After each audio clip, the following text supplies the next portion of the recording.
और Jason Gillespie भी चले गए। जाना ही था, घंटी बजा के मैच का आगाज कर रहे थे। तो जब वो घंटी बजा रहे थे तब ये घंटा बज चुका था कि अब गिलिस्पी पाकिस्तान टीम के साथ नहीं होंगे। जावेद इस टाइम वो अनअनाउंस्ड हेड कोच हैं। इस टाइम ताकत का वहवर आकिब जावेद हैं और तीनों फॉर्मेट्स उनके पास हैं। आकिब जावेद की कोचिंग में पाकिस्तान जिम्बाब्वे के खिलाफ वनडे सीरीज भी जीता, T20 सीरीज भी जीता। बाबर आजम और रिजवान ही ओपन होंगे T20 में।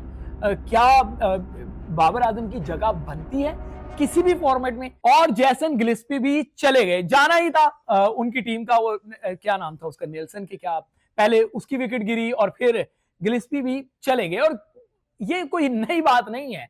आपको याद होगा इंडिया और ऑस्ट्रेलिया के मैच में पाकिस्तान टीम जनूबी अफ्रीका में पहुंची थी और वो वहां पे घंटी बजा के मैच का आगाज कर रहे थे। तो जब वो घंटी बजा रहे थे तब ये घंटा बज चुका था कि अब गिलिस्पी पाकिस्तान टीम के साथ नहीं होंगे। मुझे वो दिन भी याद है कि जब आकिब जावेद आए और तब मैंने कह दिया था कि हेड कोच 2, मुझे वो इस टाइम एग्जिट डेट याद नहीं है। फिर उसके बाद क्रिकेट की वेबसाइट ने भी स्टोरी कर दी, बाकियों ने भी कर दिया, सबके अपने अपने सोर्सेज। मैं ये नहीं कह रहा कि मेरी वजह से लिखा, लेकिन ये बात पत्थर पे लकीर थी कि अब नहीं तो तब अगले मिशन से पहले पहले गिलिस्पी घर चले जाएंगे। और गिलिस्पी घर चले गए। अब आकिब जावेद जो है वो तीनों फॉर्मेट्स के हेड कोच हैं। आकिब जावेद इस टाइम वो अनअनाउंस्ड हेड कोच हैं। इस time Aqib Javed Pakistan cricket board में वही ताकत रखते हैं जो कुछ अरसा पहले तक वहाब रियाज रखते थे। तो इस टाइम ताकत का वहवर आकिब जावेद हैं और तीनों फॉर्मेट्स उनके पास हैं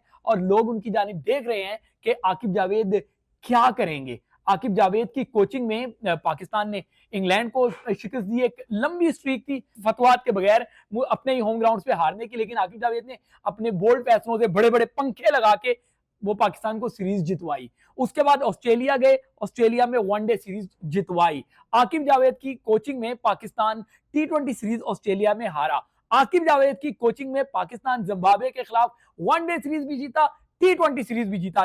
वनडे का पहला मैच जिम्बाब्वे के हाथों हारा तो T20 का आखिरी मैच जिम्बाब्वे के हाथों हारा। जनूबी अफ्रीका के खिलाफ पहला मैच सबके सामने है कि वहां पे पाकिस्तान का क्या हशर हुआ। अब दूसरा मैच है, देखते हैं इसमें क्या होता है। लेकिन इस टाइम वन एंड ओनली या ऑल इन ऑल सिर्फ आकिब जावेद हैं। हो सकता है ये हनीमून पीरियड हो, अभी सब कुछ अच्छा अच्छा लग रहा है। जैसे जैसे दिन गुजरेंगे वैसे वैसे चीजें जो है वो सामने आएंगी। फिलहाल आकिब जावेद पे ये तनकीद जरूर हो रही है कि क्या हमने कोई एग्रीमेंट कर लिया है कि बाबर आजम और रिजवान ही ओपन होंगे T20 में? क्या बाबर आजम की जगह बनती है किसी भी फॉर्मेट में? अब इसमें सवालात उठ रहे हैं। आकिब जावेद जब स्क्रीन पे बैठते थे, जब इंटरव्यूज देते थे, जब अपने व्यूज देते थे, तब वो बड़ी बोल्ड स्टेप उठाने की बातें करते थे। अब यकीनी तौर पे उन्होंने पिंडी में बोल्ड स्टेप उठाया, बड़े पंखे लगा के। यकीनी तौर पे मुल्तान में उन्होंने बिल्कुल ड्राई विकेट बना के बोल्ड स्टेप उठाया। यकीनी तौर पे उन्होंने टेस्ट सीरीज में इन 3-4 खिलाड़ियों को आराम करवा के इसमें सीरीज में जो है वो टेस्ट सीरीज की बात कर रहा हूं जिसमें बाबर आजम भी थे, शाहीन अफरीदी थे, एक बोल्ड स्टेप उठाया। लेकिन अब बोल्ड स्टेप एक और उठाने की जरूरत है। अगर बाबर परफॉर्म नहीं कर रहा तो उनको बाहर करे।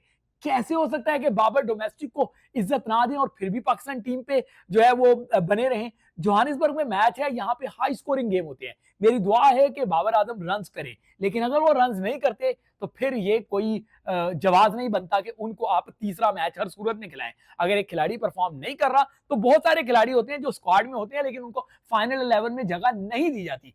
तो बाबर के मुतालिक भी आकिब को फैसला करना पड़ेगा, वरना फिर लोग उनकी पुरानी चीजों को निकालेंगे और कहेंगे कि जनाब आप ये कहते थे, इन पे अमल कब करेंगे।